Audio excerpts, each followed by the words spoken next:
Acompanhe a partir de agora mais um podcast do Preto no Branco. Programa de hoje: Batendo o Guizo, o veneno da política com Miguel Dias. Alô, amigos, um grande abraço. Com a graça de Deus, estamos de volta aqui com mais um podcast Batendo o Guizo, o veneno da política.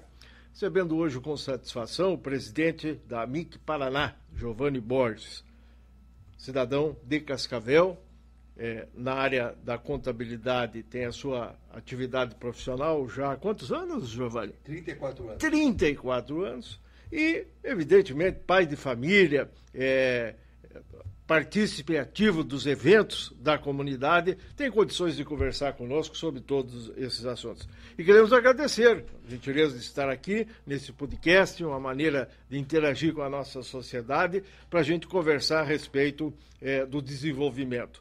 E, inicialmente, quero começar pelo princípio, que é a entidade, tida hoje como uma das maiores em desenvolvimento e com uma perspectiva de crescimento muito grande. Como é que se dimensiona tudo isso? Fale sobre a AMIC nos dias de hoje, Giovanni. Obrigado pela presença aqui. Eu que agradeço a todos os ouvintes, aos nossos micro e pequenos empresários de Cascavel e região, associados da AMIC. Realmente a AMIC ela é a maior, não só de Cascavel, do Paraná, mas do Brasil em si. É a maior associação. Hoje nós contamos com 2 mil associados e queremos entregar o nosso mandato em 2025 com pelo menos 2.200 associados. Então, queremos ter aí mais 10% de associados. O que faz a AMIC? Que tipo de atividade?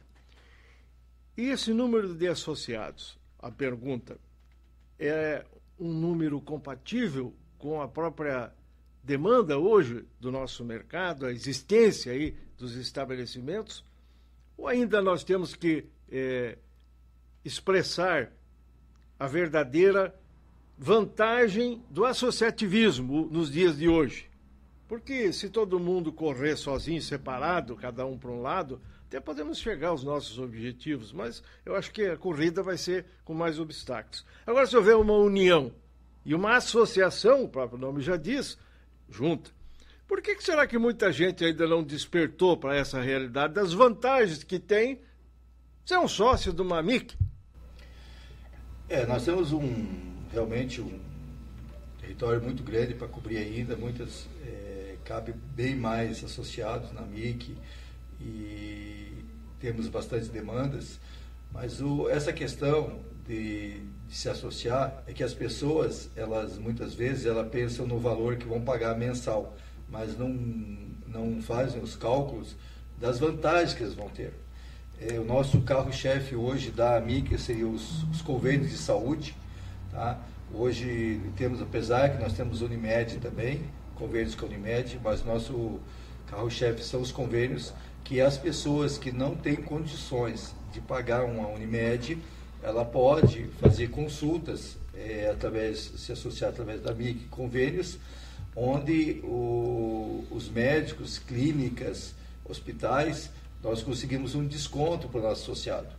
Então, até para as clínicas em si, os médicos, eles ganham até mais quando eles fazem esse convênio com a AMIC do que com a Unimed, porque nós pagamos mais, nós temos um desconto, desse desconto, a maioria desse desconto vai para o associado e uma parte vai para a AMIC.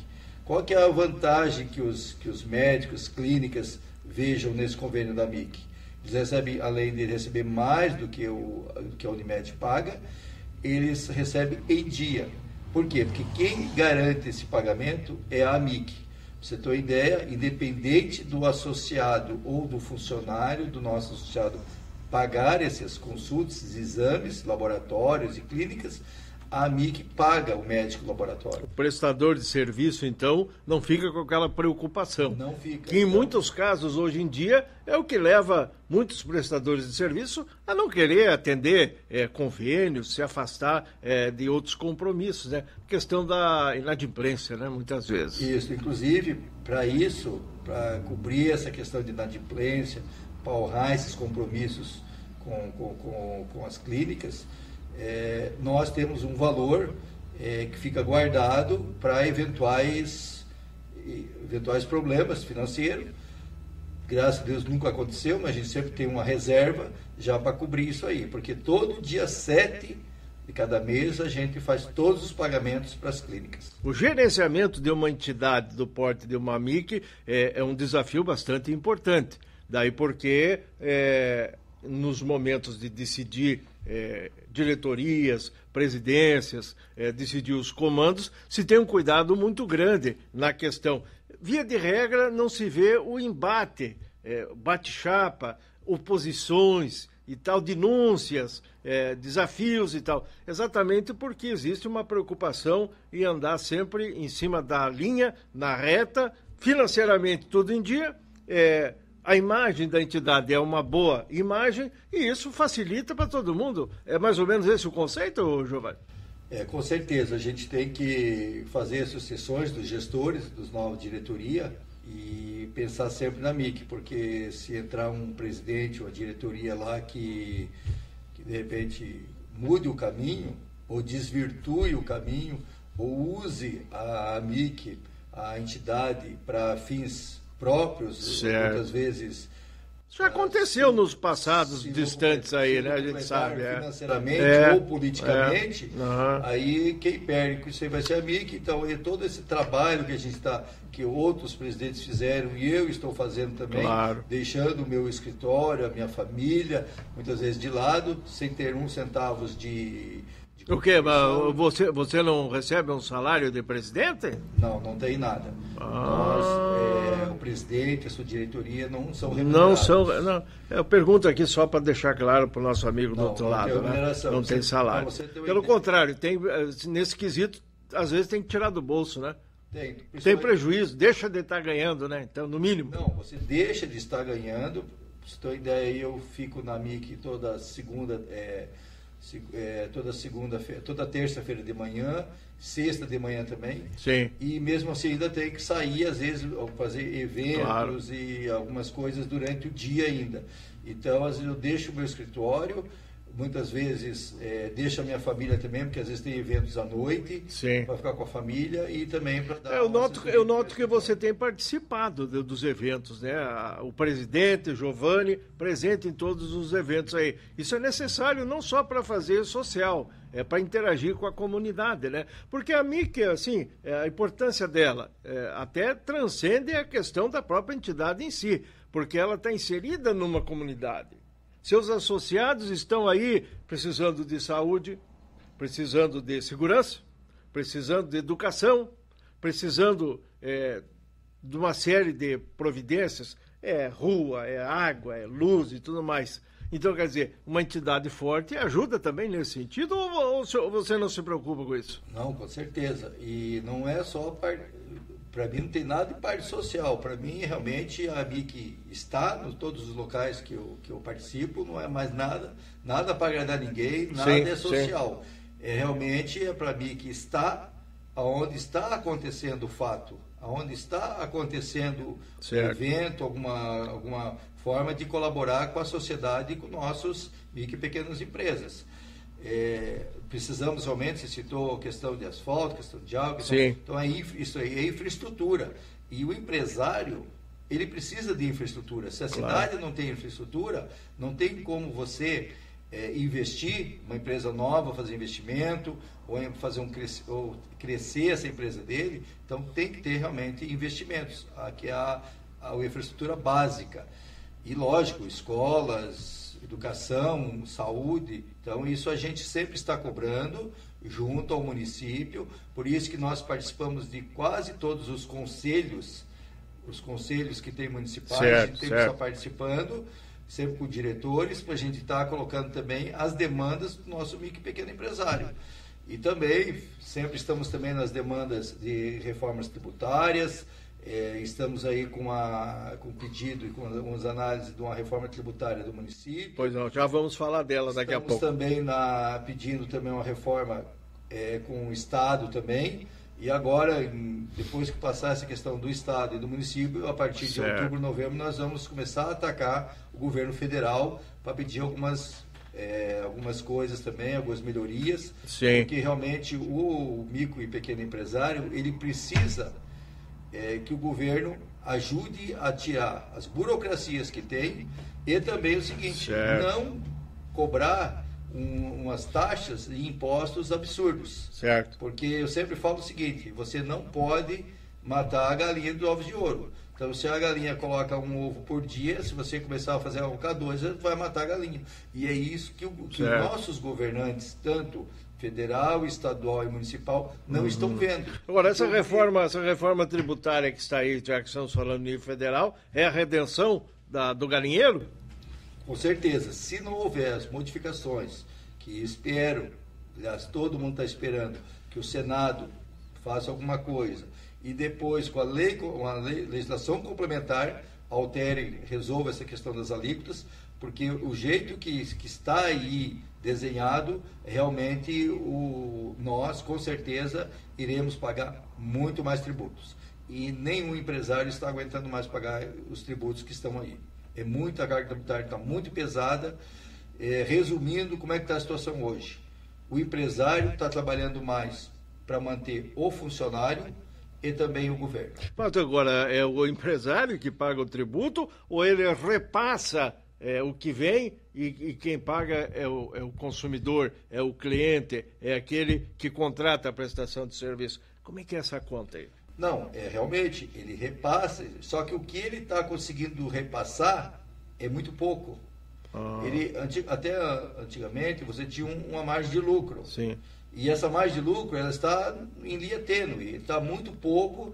E diminuindo cada vez mais. Tá. Então, o que está acontecendo hoje? Não está sendo vantajoso mais para o empresário empreender. Por quê? Porque o funcionário, ele tem a garantia que ele vai receber o salário dele. Certo. Independente se a empresa vender ou não vender, se vendeu ou não Quinto recebeu, dia útil, tem que pagar. O governo vem na mesma linha. Ele não quer saber se você vendeu, se teve prejuízo, se você vendeu e não recebeu. Se teve lucro ou não teve, problema seu. Eu quero o meu. O funcionário fala isso e o governo fala isso. Quem é que fica o risco do negócio? Então, o que eu quero dizer com isso? Que hoje o risco do negócio está muito alto, está aquém de uma realidade para você poder investir. Por que você acha que as nossas indústrias no Brasil estão tudo sucateadas? Porque as empresas, elas não têm mais condições, o lucro caiu tanto, diminuiu tanto a lucratividade da empresa, que ele não sobra dinheiro para quê? Para investir em novos maquinários. Ele não tem demanda para isso, ele não consegue pagar. Por quê? Porque nossos juros altos estão comendo, infelizmente, a nossa carga tributária está comendo, e também, lógico, os benefícios que os funcionários têm, que são demais, está muito pesado para as empresas. Então, o que você está vendo no Brasil hoje? Se você vê as notícias, por que grandes empresas, montadores de veículos, grandes indústrias estão abandonando o Brasil? Sim. Porque está muito caro, o custo Brasil está muito alto. Isso aqui não quer dizer que o Giovanni seja daquele time que queira bater no quanto menor o salário, quanto menos direito para o trabalhador e tudo mais, melhor, né? No caso, para sobrar dinheiro. Não é essa a colocação. Está havendo uma desarmonia. A balança não está legal. O problema está tendo desarmonia. Você veja bem, o aumento da maioria dos salários esse ano foi em torno de... não chegou a 5%, foi de 4% a 5%. Agora mesmo a prefeitura está dando aí 3,83% para o pessoal, que é a inflação. Tá, e quanto que foi que a prefeitura repassou no aumento do IPTU, do Alvará? Quanto que foi? Eles aumentaram... O prefeito disse que não está judiando do pessoal. Foi repassado o reajuste. Foi repassado o reajuste. Se quer, depois eu posso até te passar o reajuste. Mas foi todo ano alterado os impostos, porque ele é usado o índice que o município adota e sempre é reajustado. Aí eu pergunto, como que, não só o governo municipal, mas também o governo estadual, como que você pega o IPVA mesmo, o IPVA e o IPTU, o IPVA que é do Estado. Sim. O IPVA, ele aumenta de acordo com o quê? Com o preço dos carros. Certo. Os carros teve um aumento, que na realidade não é aumento, ali foi feito, tipo, seria uma bola, um balão de ensaio. Por quê? Os carros vão aumentar, vão diminuir, vai voltar ao preço normal. Só que nós pagamos o IPVA com valores altíssimos. Agora eu pergunto para você, quanto foi o reajuste que os funcionários estaduais tiveram? Porque eles vão ter que pagar o aumento do carro. Outra, o governo do estado ele aumentou a alíquota de ICMS em 1% a mais. Também isso aí. Então, você veja bem, se nós, os funcionários da iniciativa privada, recebemos um aumento de 5%, o estado 3% ou 2%, o município, então, como que nossos funcionários e os funcionários públicos vão pagar o IPVA, vão pagar o IPTU e vão pagar também o custo dos produtos que aumentaram muito alto, muito mais que 5%. E como que eles vão fazer isso? Então, o que está acontecendo? Os próprios funcionários estão sendo crucificados também com isso. Para você ter uma ideia, tanto na AMIC como no meu escritório de contabilidade, a nossa, da AMIC do escritório de contabilidade é o mesmo sindicato. A nossa data base foi agora em junho. Dia 1º de março, eu antecipei o reajuste para os funcionários da AMIC em 5%. Por quê? Porque eu repassei para as mensalidades 5%. Então, o que eu fiz? Bom, se eu conseguir repassar os 5%, vou ajudar os nossos funcionários também. Vou repassar 5% adiantado, porque era pagar só a partir de junho. Fiz a mesma coisa no meu escritório de contabilidade. O que aconteceu? O aumento, o reajuste foi menos de 5%. Então, nós damos a mais do que o sindicato passou. Então, você veja bem, eu sou super a favor dos funcionários. Aliás, nenhum empresário é bem sucedido se não for, né? É verdade. O que está acontecendo é o seguinte, é que o governo federal está crucificando os dois. Só que nessa linha aí, quem está sendo mais penalizado é o empresário. E ele que faz, ele que gera o emprego, ele que gera o tributo. Porque se ele não gerar com a empresa dele, ele não vai ter emprego e não vai ter também tributos. É. Mas não é, por exemplo, o que eu estou dizendo com relação a funcionário é que existe já diminuiu bastante, mas existe muita proteção na lei trabalhista e muitos é uma briga antiga essa. Uma briga antiga.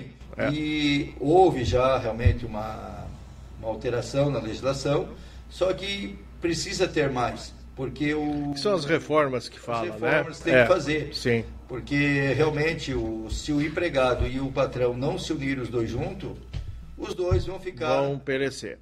Agora a questão de reforma tributária, que nós vamos falar daqui a pouco, reforma política também tem, reforma daqui, reforma dali. Se não tiver isso num contexto macro, né, para poder a União estabilizar com os estados têm realidades diferentes, né?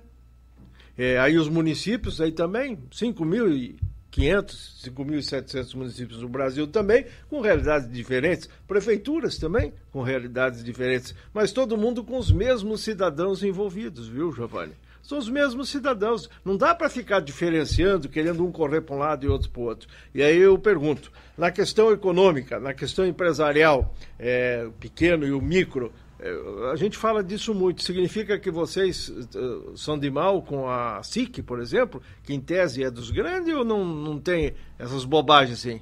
Não, a gente é super parceiro da SIC, a gente está sempre em reunião. CDL, a associação. Não, eu acho que cada um com o seu segmento. Mas tem que também estar junto, né? A gente está sempre junto, a gente tem o grupo G8 que a gente participa. Inclusive, o G8, as reuniões são feitas quase todas na SIC. Então, as mesmas demandas, inclusive, essa questão que eu citei para você, das reformas que a gente está citando aí, da reforma municipal e estadual, a gente está fazendo junto com a SIC, junto com o Cindy Lojas, com os contadores, com a OAB, porque, viu, não adianta Isso aí, a nível municipal nós fizemos por aqui, a nível estadual, por exemplo, nós temos que se juntar às nossas entidades maiores, que é a FONPEPAR, que é do Estado, Sim. das micro e pequena empresa, a FACIAP. Então, nós, a nível Paraná... Se cortar o bolo só do lado que a fatia é mais doce, né? Ou se puxar a tal da brasa só para o nosso assado, não vamos a lugar nenhum. É isso que você quer dizer. Com certeza. A gente participa direto aí, inclusive... veio o Sérgio Moura aí, que teve uma reunião, eu fui convidado, tinha de loja, estava tudo lá, independente, para mim não tem essa questão de, quem chamou, foi a SIC, então eu não vou na SIC, porque foi eles que partiram deles. Para mim, eu tenho essa humildade e eu penso no geral. Se o PT vier aí conversar, se o PL vier aí conversar e tal, lá deve estar o empresário. Lá deve estar o representante do trabalhador para ouvir o político, né? Com certeza, eu acho que a gente tem que ter a humildade. O presidente de uma entidade, ele tem que saber, claro, que ele tem que andar em todos os meios, independente de partido, sim, independente se é a SIC, se é de lojas, quem é o pai da criança, mas quem inventou isso é a SIC, então a amigo não vai estar junto. Eu falei, não tem problema, estamos juntos. Não, o que nós temos sempre que pensar... A mentalidade tem que ser aberta, fazer assim, sem viseira. Qual que é o nosso princípio? O que nós estamos fazendo? Nós estamos tentando colaborar com o crescimento de Cascavel, claro, colaborar com nossos associados. Então, o nosso objetivo é igual. É igual ao nosso objetivo. Algumas ações são diferentes. Eu faço algumas coisinhas para o nosso pequeno microempresário, assim que ela tem outro segmento. Certo. Mas o global tem que ser em conjunto. O final a lei, tudo vai para o mesmo funil. Certo. Mas isso também não significa que a MIC seja um reduto político partidário. Não é. Não é isso? Só para esclarecer bem. Explica para nós aí. A MIC não é. Nós, inclusive, no passado foi feito debates, inclusive, para prefeito e na época. Eu lembro. Bons debates, viu? Bons debates. O ano que vem nós vai fazer de novo, também. E a MIC sempre vai ficar neutra. Não depende de quem é o candidato à associação. Pode ser que os diretores, o presidente, pessoalmente, claro, viu? Mas a entidade é uma coisa, não, né? Uma entidade jamais vai ser para deputado tal, para vereador tal e tal. Nós vamos receber todos eles, independente de nomes, independente de partidos, inclusive, todos são bem-vindos, até hoje. Se qualquer vereador, deputado, prefeito, candidatos que for. Hoje nós temos aí, hoje nós já temos um grupo de pré-candidatos, né? Que pode ser que não venham a disputar a eleição, mas estão aí. E já, evidentemente, que eu acho que se algum deles disser, não, nós não vamos lá consultar a MIC, não nos interessa agora, porque nós temos que esperar chegar o ano que vem e tal, para aí ver, aí se for candidato vai lá. É uma postura errada, na minha opinião. O que é que você acha? Se daqui a pouco o cidadão quer saber como é que está a MIC e tem uma projeção política, tem interesse, tem que ir lá saber o que a MIC está defendendo de política municipal, que é o que estamos falando, né? De prefeitura e tal. Tem a política municipal. Por que tem que demorar e fazer um debate e fazer uma reunião há 2 meses, 45 dias de uma eleição, Giovanni? Daí cabe o interesse de cada um, né? Porque a gente já recebe lá, já pré-candidatos, já foram na MIC, ou que estão atuando em cargos e querem mudar no futuro, deputados. Eles já estão interagindo e tal. Que beleza, hein? Já que eles querem continuar. Os nossos deputados aí eleitos já foram lá agora? Não vou citar nomes aqui. Não, mas pode citar se quiser, viu? É público o assunto, não é secreto, não é reservado. A gente pode falar quem que está. Estamos recebendo, sim, sempre tem. Agora mesmo foi pedido para mim uma visita do deputado federal. Nelsinho Padovani? Sim. Ele está indo em todas as entidades aí, né, na verdade. Sim. E acho que está certo, o Nelsinho. Os outros deputados têm que fazer assim, os nossos estaduais. Não, com certeza. E todos são bem-vindos. É lógico. É só marcar uma pauta, inclusive todo mundo conhece o Sérgio, Então é só marcar com o Sérgio. Sérgio Wozniak? Sérgio Wozniak. Opa, um abraço para o Sérgio. O Sérgio é o meu assessor, assessor da diretoria. Para assuntos políticos e aleatórios, né? Aleatórios, então é só marcar com o certo. Sérgio. Marcamos lá um dia, uma visita. Claro. Então, vamos tentar fazer essa visita conseguindo trazer diretores, funcionários da MIC claro. E também associados da MIC. Então a gente veio para se organizar, para trazer mais gente para poder ouvir e não só ficar entre só a diretoria ou o presidente. Não, eu quero quanto mais gente. Tem que fazer chegar até os associados. Isso mesmo. Eles precisam se envolver também, dizer para vocês da diretoria o que estão pensando. E os pré-candidatos que hoje já estão na ativa, você acha que está muito cedo para estarem trabalhando aí? Ou não tem prazo nem determinado para um cidadão se interessar pelos assuntos da comunidade, Giovanni? Eu acho que você tem que fazer um projeto político. E quando você faz um projeto político, nem que seja para ser governador ou o que for, você tem que começar cedo. Quanto mais cedo você começar, claro, porque daí você já começa a colocar o seu nome já em evidência. Você vai construir a densidade eleitoral que você precisa, né? Isso mesmo. Quando você entra num projeto político, você tem que já se preparar. É uma coisa seguinte, eu quero ser secretário de finanças, quero ser o secretário não sei da prefeitura. Eu tenho que começar a me preparar. E tem que conhecer, né? A área. Você, para ser presidente da MIC, foi de um dia para o outro? Da noite para o dia? Acordou um dia e disse, eu vou ser o sucessor da presidente Sônia. Não foi. Você estava lá já, né? Eu já participei de outras diretorias da MIC, depois eu fiquei 2 anos como diretor financeiro da MIC, para me conhecer a MIC na profundidade, para ver se eu tinha realmente competência para manter o nível da presidência da MIC. Para não passar vergonha, né? Também, não passar vergonha e também para não deixar cair, né? Para não tá certo. Diminuir a importância dessa entidade. E deu tudo certo, porque você foi candidato único lá, foi uma chapa só, né? Foi uma chapa única. Até falei para a Sônia que ela que falou que o vice-presidente não abriu mão, né? Sim. E como eu era diretor financeiro, o vice-presidente geralmente é o vice que assume, o vice-presidente abriu não mão. quis. Ela Aí perguntou foi você. se eu assumi, eu falei assim, olha, se você me apoiar e se não tiver bate-chapa, eu vou. Se tiver bate-chapa... Mas por que não poderia ter bate-chapa? Porque aí, senão, assim, na própria eleição que nós estamos falando, vem aí a de prefeitos, seria assim, apontar lá e dizer, o Joãozinho vai ser o prefeito, não vai ter... Será que tem que ter essa disputa ou não necessariamente é o mesmo molde que a disputa política partidária? Olha, eu acho o seguinte, uma entidade... quando ela é sem fins lucrativos, e ali você vai dar mais de si do que você vai receber. Então, eu acho que ela tem que ser, não pode ter bate-chapa, porque inclusive vai dividir a entidade. Sim. E a entidade junto, entendi. A entidade unida, já é difícil você manter. Imagina, agora você imagine dividida. Uma corrente aqui e a outra lá, né? Aí você pode me perguntar, mas Giovanni, mas se você não sai... e vai entrar uma pessoa lá e ela vai aprontar, vai coisar. Mas daí a culpa não foi minha, que eu não quis coisar. A culpa foi da diretoria atual que não preparou uma pessoa para suceder ela. Então a culpa é da diretoria.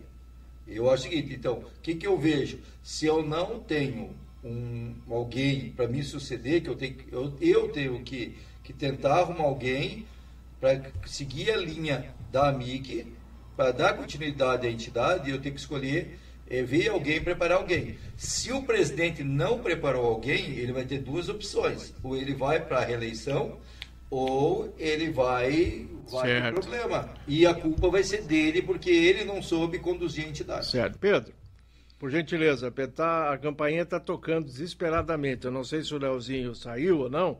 Você deixa nós falando aqui, né? Pode abrir, deixa no plano aberto e vai ver se é o Gugu Bueno que está chegando aí também, o deputado, que vai nos visitar na sequência. Faça favor, o Leozinho estava aí, mas acho que saiu também. Mas nós continuamos aqui, viu?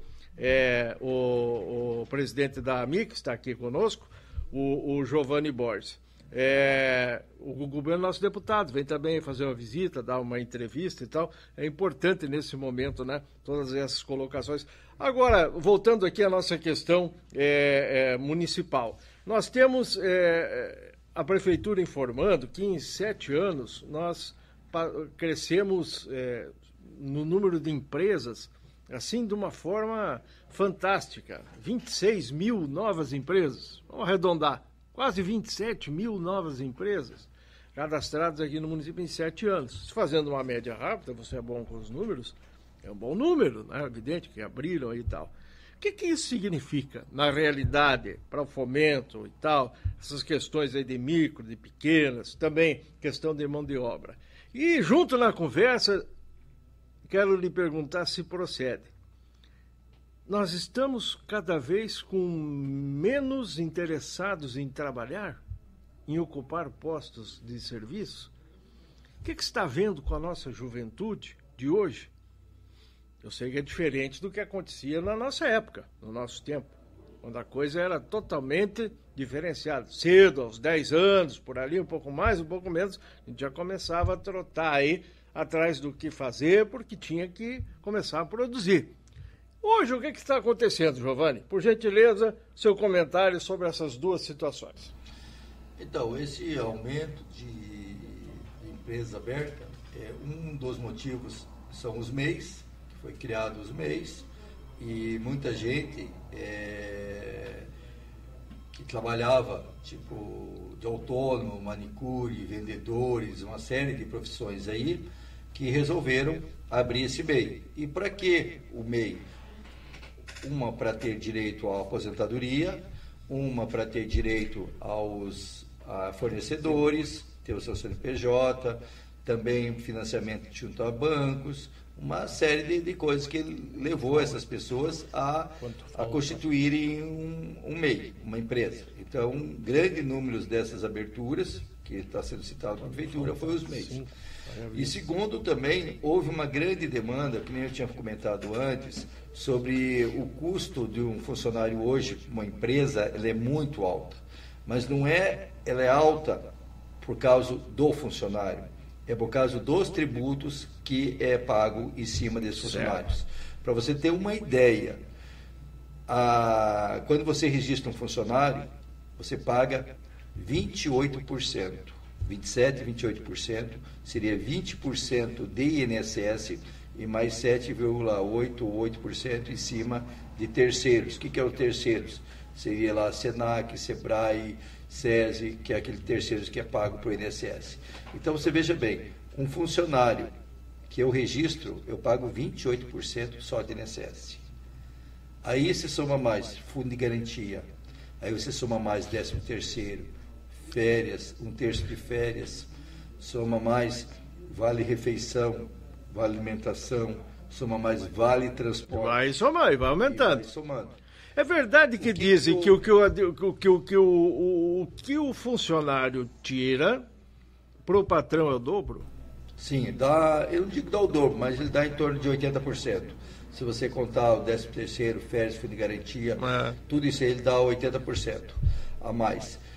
Mas quem ganha com tudo, sabe quem que ganha mais com tudo isso aí? Não é o empresário e o funcionário. Quem está ganhando mais que nós, quem está produzindo está ganhando menos, que é o empresário e o funcionário. Quem está ganhando mais sem fazer nada, sem produzir, é o quê? É o órgão público. É o que não faz nada e o que mais está levando. E é isso que está sendo o problema hoje no Brasil. Nós falamos disso e agora eu quero um tempo aí do nosso Giovanni Borges para que nos explique sobre essa falta de mão de obra. Apesar, olha o paradoxo, olha a contradição do negócio. Temos um emprego. É porque tem uma empresa. Porque tem uma empresa formada, apesar de tudo isso que você está dizendo aí, a empresa formou. O nosso empresário, o empresário do Brasil... E cadê a mão de obra, homem de Deus? Pois é.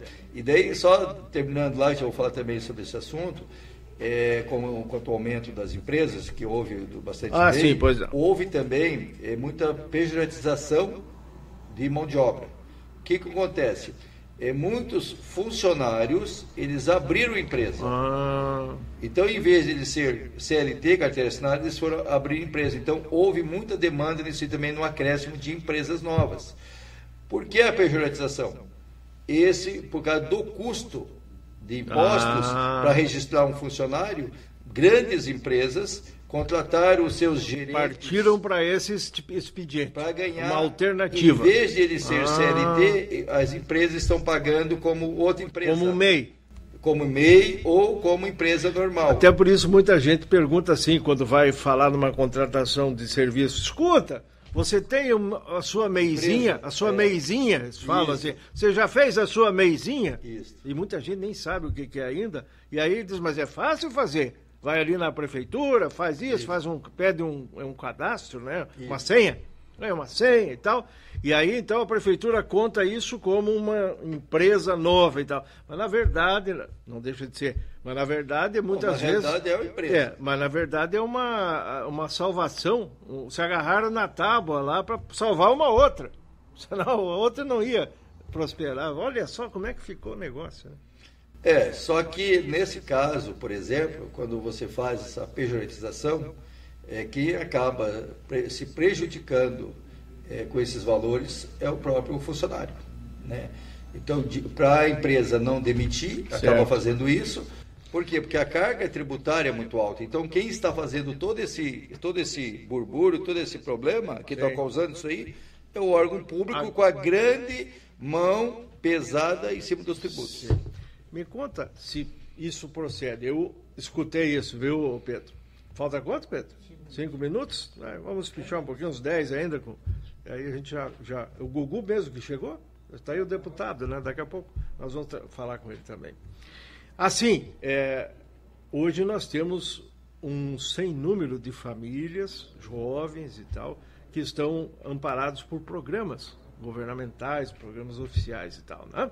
E aí, um dia desse, alguém falou assim, não, possível servidor se interessou numa vaga e tal, e aí, quando soube que teria que assinar a carteira, falou, não, com carteira assinada não, vamos ter que fazer um por fora e tal, porque senão perco os programas sociais. Acontece esse tipo de coisa? Não, isso está acontecendo direto. Por quê? Porque quando, inclusive, não só para esses benefícios de Bolsa Família, de Bolsa Educação, e também o seguro-desemprego mesmo. Eu acho que o seguro-desemprego tinha que acabar, porque o seguro-desemprego, tem muita gente que não vai trabalhar porque está recebendo seguro-desemprego. Então, muitas pessoas, muitas vezes, aprontam na empresa para ganhar, para ser demitida, para receber a multa de fundo de garantia e também receber o seguro-desemprego. E deles ficam em casa, tranquilo, e só vão arrumar emprego depois que acabar. Então, tem muitas pessoas fazendo isso. Então, o que eu acho que tem que acabar? Tem que diminuir essas benesses do governo, porque essas benesses que o governo paga, vêm de algum lugar. Ele tira da educação, ele tira da saúde, alguém está pagando essa conta. E essas pessoas estão se aproveitando da situação e ficando em casa. E tem muita gente que não quer trabalhar por causa disso. E sem contar que tem muitas famílias que também a culpa é dos pais, dos avós, que nem você falou, no seu tempo, com 10, 11 anos, tinha que trabalhar. Os pais já pediam para ir trabalhar. No meu tempo, já foi com 14, 15 anos. Já o pessoal falou assim, olha, tem que trabalhar, então você tinha que ir trabalhar. Hoje a coisa mudou. Hoje os pais estão bancando os filhos, tem filhos aí com 30 anos que não estão trabalhando, os pais estão, mas ele está estudando, só estudando. Tá, mas não pode estudar. Quando não é o pai, é o avô. Isso, não pode estudar e trabalhar ao mesmo tempo? Pode. Então, isso, quando não é o pai ou a mãe bancando essas pessoas, são os avós também. Então, na realidade, eles estão estragando essa geração, pessoa, né? Essa a geração comprometida nesse sentido. E sem contar também o seguinte, que a cada vez mais está nascendo menos gente. Porque cá as famílias, no tempo dos meus avós, era 10 filhos, 12 filhos, o dos meus pais já foi 5, eu com a minha geração já é 2, dos meus filhos provavelmente vai ser 1 ou 2 também, então está diminuindo a quantidade de gente para trabalhar. Muita gente optando em não ter filhos, viu? Com muita certeza. gente também não... E aí? E outra coisa, nós fazendo aqui esse programa, vocês observaram que em determinados momentos tocou o celular aqui, ele fica ligado, aí tem que pegar e tal. Então, uso isso como um exemplo. Isso aqui também está tendo um papel importante, influenciando nessa questão aí de emprego, desemprego, interesse e tal, né, Giovanni? Ou não? Não, com certeza. As redes sociais aí está desvirtuando muita gente, não só o mau uso, que eu digo, da situação do virtual de celulares, mas é o mau uso, que tudo tem que ter um seu limite, né? Então, redes sociais é bom, tudo, mas tudo tem o seu limite. E o horário também, né? Tem horário para usar, horário para trabalhar, você tem que se educar. Então, toda tecnologia é boa. É verdade que lá na sua empresa você combinou com o pessoal que entrou para trabalhar, deixa o celular na portaria, Giovanni? Com certeza. Foi de comum acordo isso e tal? Não, porque na realidade você contrata o funcionário para ele trabalhar, não para ele ficar conferindo de 5 em 5 minutos. Não só nas redes sociais, não só no celular, mas também no próprio computador, claro. Porque ele pode baixar o WhatsApp ali, e-mail, tudo. Então o que acontece? Você empresário, você está comprando o horário do funcionário, você está pagando para ele trabalhar para você, você não está pagando para ele ficar vendo as coisas particulares dele. Então, quando ele chega na empresa, ele não pode ficar mexendo em redes sociais ou mesmo lá mandando e-mail particulares, ou o próprio aluno, por exemplo, que está fazendo faculdade, fazendo o trabalho dele durante o expediente. Ele está sendo pago para ficar ali e recebendo para isso. Mas se durante lá o serviço no escritório alguém da família passa mal e aí não pode mandar uma mensagem porque sabe que o dono do telefone está sem o telefone. Como é que faz nesses casos? É disponibilizado todos os telefones do escritório. Então, ou a pessoa fala assim, mas pode usar o telefone fixo, ou o telefone, ou o WhatsApp do escritório, ou ligar lá no escritório, que a secretária vai passar para a pessoa vai resolver. Então, isso não é o problema. O Pedro ali está trabalhando agora e está mexendo no celular, né, Pedro? Não, só um exemplo. E nossos funcionários... Claro, ele está andando. Mas os nossos funcionários, eles usam sim o celular, mas o celular corporativo, o celular do escritório, da empresa. Muito bem. Giovanni, agradeço a sua presença e até uma próxima oportunidade, porque muitos outros assuntos nós teremos ainda a tratar. A AMIC é uma entidade que tem uma pauta grande, tem aberto novas frentes aí, toda hora a gente observa isso, e deixou já faz tempo de ser AMIC Cascavel, né? E passou a ser AMIC Paraná. Isso não é uma pretensão, é resultado de todo um estudo, de todo um trabalho que agora está na sua mão. Até quando que você fica lá de presidente? Até março de 2025. Muita coisa pela frente aí. Sucesso para você e para a sua equipe. Muito obrigado, e eu agradeço aí a mim, que agradece essa oportunidade de estarmos aqui, nos comunicando com toda a sociedade de Cascavel e também com nossos associados e com os futuros associados da Muito AMIC. Bem. Não está pretendendo ser candidato a nada na próxima eleição, né, Giovanni? Eu não podia deixar de perguntar, né? Eu acho que já andaram te chamando. Para você ter uma ideia, com relação ao poder legislativo, eu tenho um pacto pré-nupcial com a esposa, que eu não posso ser candidato a nada. O único cargo que eu posso assumir realmente é no executivo. Não posso ser secretário... Interessante, hein? Agora, não temos tempo de falar isso, mas fica para a próxima. Eu vou me lembrar. Para saber o embasamento. É um pacto pré-nupcial já sobre isso. Eu não sabia disso. Tem até isso também. Obrigado, Giovanni. Um abraço. Estamos fechando aqui o nosso Batendo Guizo, o veneno da política. Já vamos conversar aqui com o deputado estadual Gugu Bueno, né? A gente falou bastante dele aqui agora, nesse espaço com o Giovanni. Depois, quando falarmos com ele, vamos falar do Giovanni também, que esteve aqui. Viu, Pedro? Obrigado, um abraço. Leozinho na outra sala, o Jadir também. E até a próxima oportunidade.